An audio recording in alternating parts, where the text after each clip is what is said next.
All right, so we're going to continue with this episode where we're the Ebionites heretics, but in the course of that, he's going to talk about Matthew 5, verses 17 to 19, and say the Ebionites would be pleased with this passage.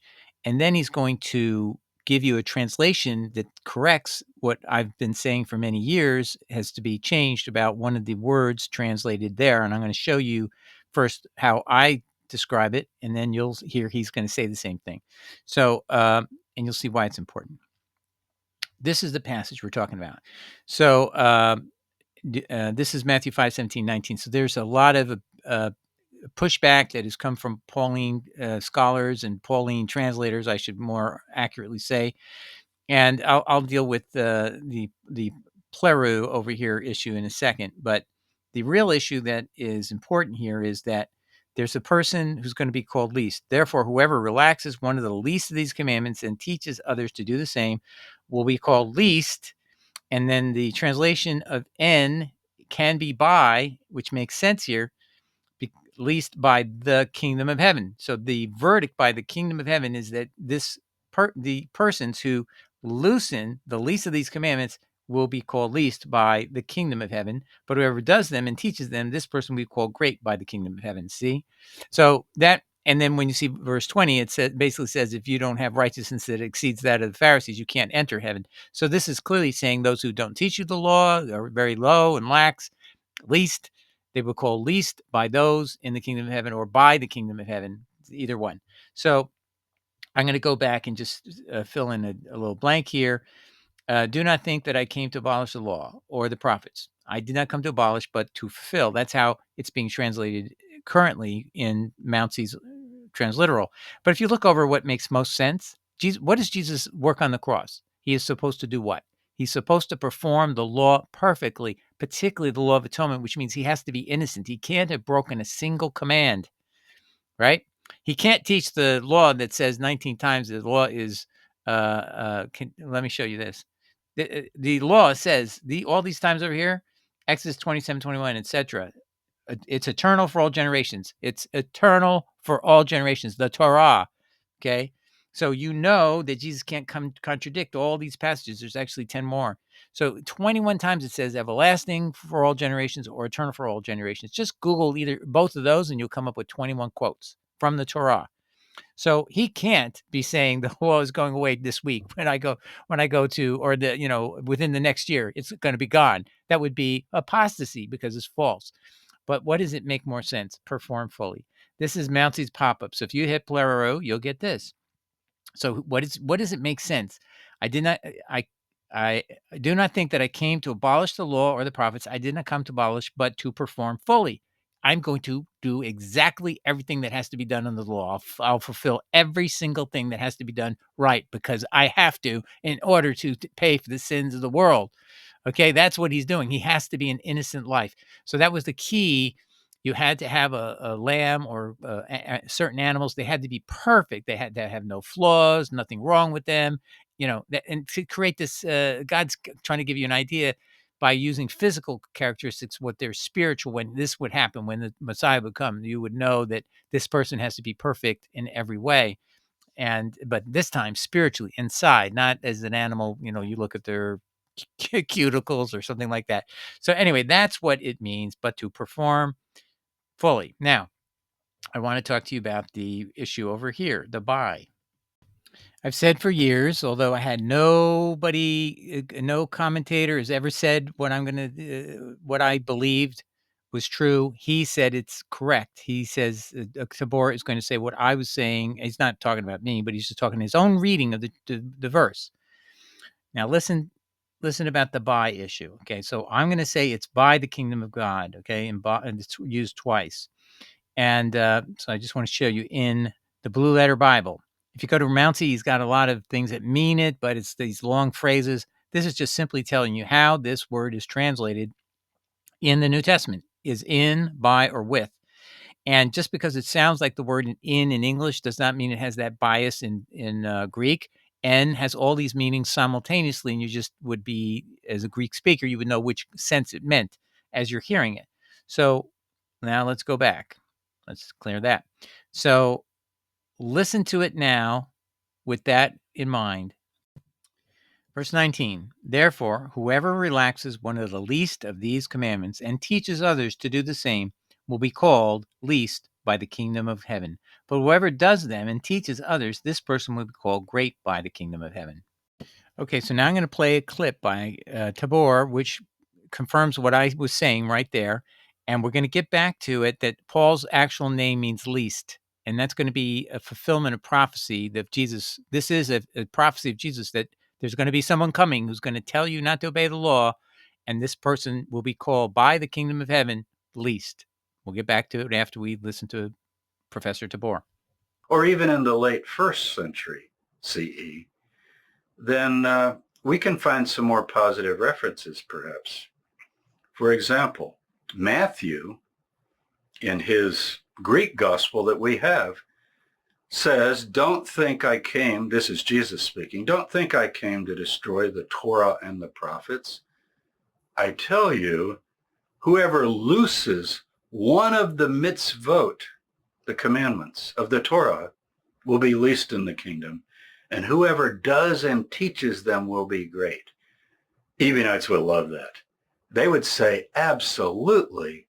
And what you're doing with your Gentile Christianity is loosing the Torah and telling Jews that they don't need to observe the Torah. They want to say to Paul, but when you're alone with your Jewish followers, do you tell them that they don't have to keep the law? Because then you're contradicting Jesus.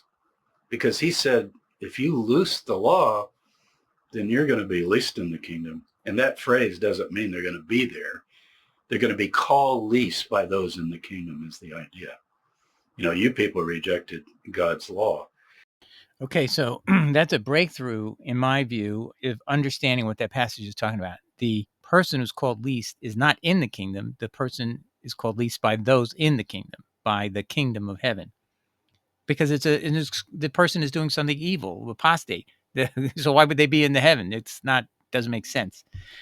Now, I just want to tell you the origin of how I showed you here. Jameson says Paulus in Latin means least. How did they know that? Because there was a background to that. It was not always recognized. It was recognized first by Augustine in the 300s that Paul's name meant least. And he's a Latin speaker, right? So he's looking at Paul's reference to himself as the least of the apostles in Greek, elikthos. He's not using a Latin term, but Augustine can see through it because he knows that Paul is a Latin. He has a Roman citizenship.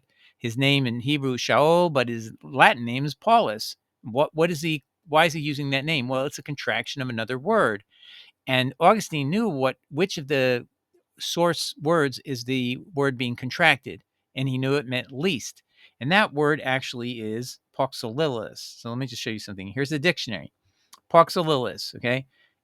And then it's called a diminutive, okay? But it's actually a double diminutive. Yes, double diminutive here, and a single diminutive would be poxolus, which mean fewer. So least, poxolilis, that's a single diminutive, simply diminutive it's called in Latin. That means lesser or fewer or, but not least. Okay, least is that. So there are at least two words that mean that the word Paulus could have possibly been. There's no way Matthew could know this. And it's actually going to be four more meanings. I'm just going to warn you.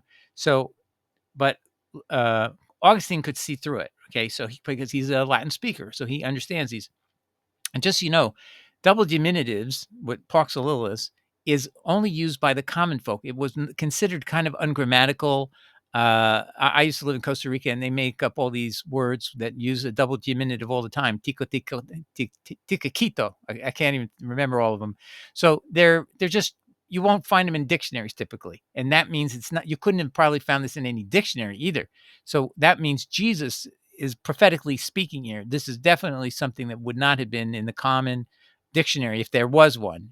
So you might say it was slang. So here in Farrar's book at page 200, footnote 2, he's making a note that Augustine in a letter De Spir et Lit 12 is saying that what Paul is meaning when he calls himself the least in Latin, it means this other word. Okay, so the minimum is the word you would translate the minimum apostolorum, the least of the apostles. That's how you would translate it in Latin. But if you had a slang person who uses slang maybe is a little hard to explain, but like a lot of people in those days like to name their baby lesser or least. It's just the way it was. You've ever heard, Pliny the Minor, somebody else is called the Major. So this is what people do with birth names, just because they're affectionate names. So minimum is the way you translate Pax Lilis if you have to translate into another word. So when Augustine is explaining what he sees, what Paul meant in Corinthians, 1 Corinthians 9, he said, I'm the least of the apostles, is he was saying minimum apostolorum. But uh, Augustine is writing to a Latin audience, so he doesn't even tell you what the word is. Is it Pax Lilis? Is it Pax Lilis? So the reader has to interpret what is the word Paulus is contracted from. And even this author thought it was contracted from Paxililis. Excuse me. It isn't. That would be lesser, not least. It had to be from Paxililis. And the fact that Farrar made a mistake and thought it was maybe from Paxililis shows you how complex Jesus would have to know slang, Latin, and have to know that Paxililis, which means lesser, is not the meaning, although it contracts the identical spelling. Paulus does contract to Paxililis from Paxililis, right? But that would mean his meaning of his name is lesser. So what Augustine knew is there was a different word, a different slang word, and it was Paxililis, and that means a double diminutive of the root word is actually paucus. Okay, so that is how we first discovered this. This scholar Farrar, he was canon of Westminster. He is owed a debt of gratitude to expose and help show the miraculous, powerful divinity that was speaking through Jesus and was giving him prophetic insight, because he would know that somebody's coming. His name is least, and Jesus is a Hebrew speaker. If he was just simply human, how would he know that there was a slang word meaning double diminutive least, other than if he had a miraculous connection with Yahweh? It's got to be he's speaking prophetically. But I'm going to show you how extremely prophetic it is. It isn't just these two words Jesus had to know that the difference between. There's many more. So let's just back up here and show you in 1677, Holyoke. This is long before Farrar even spotted this issue, so you can't claim this is made up to get Paul. Paxililis is an adjective. In a diminutive form, it's Paxilis. See, so a diminutive means lesser. So that's a different thing. So Paxililis means the least that can be, extraordinarily few, the least that can be. There you go. There's the dictionary. Okay. Now, if you go to a much more complicated, more in-depth lexicon, the Lexicon Philologicum by Matthias Martinus of 1701, you can download it for free. I have it online in my when you use the link to the public domain books. This is one of them. You can read it yourself. And it even mentions Paulus as the apostle to the Gentiles. But here's all the different meanings. I don't know if you can see the numbering. He's numbered these. There's several words. Paulus and Paululus are formed from Pauxilis and Pauxililis. So you see, Paulus and Paululus are two different words that each can be contracted forms of Pauxilis, meaning lesser, and Pauxililis, least. Do you see the complexity? How would one know that the birth certificate in Latin said Pauxililis when you just see the word Paulus? Because you'd have to choose that it could be Pauxilis.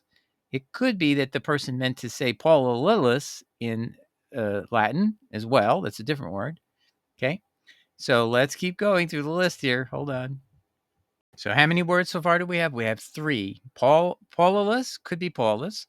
Pauxilis could be Paulus. Pauxililis could be Paulus. See that? 3 already. Now go down here.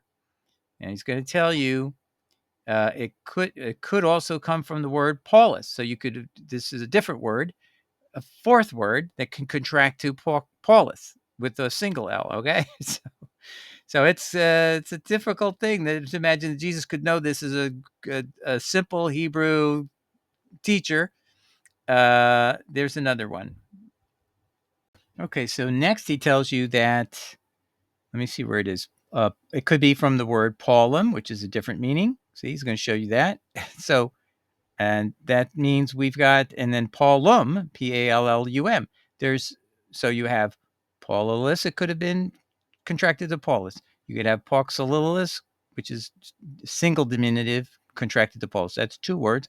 Pauxililis, the one that's a target one that Augustine recognized, that's 3, Pauxililis. Then you have Paulus, 2 L's, that's 4. Then you have Paulus, hold on. Comes from, Paulum, that's 5.